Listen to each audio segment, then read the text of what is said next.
Delhi bomb blast घटना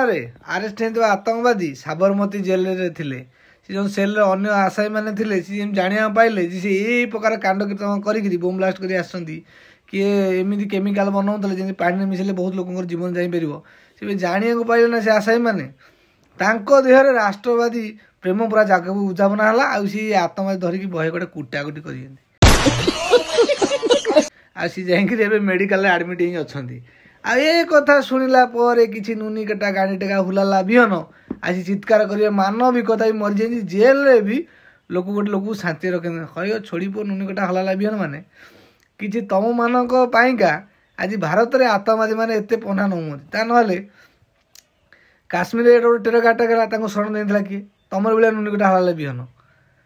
मैंने जो मैंने भारत बाहर आसी जो बांग्लादेश मैंने शरण नौ तुम भाया नुनी कटा हुलाला बिहन मैंने शरण दौंती तेणुक एबे भी धन्यवाद पड़ो से भाई मानू मन में राष्ट्रप्रेम उज्जीवन जीवित होगी अच्छी सी तथा गोटे आसामी हूँ ना कहीं तेणुक भारतीय मन में राष्ट्रप्रेम अहेतुक अच्छी आ कि गांडी टेका नुनिकटा हलाला बिहन पाखे यहाँ देखा मिलनी तेणुक सी मूर्ख ही जी घुषुरी भाया 30-40 जन्म करेंगे आज पढ़ा लिखा डॉक्टर हेले क्या नसबंदी करदे कि इंजीनियर हेले एमती केमिकाल गोली देवे आम कौन आशा कर।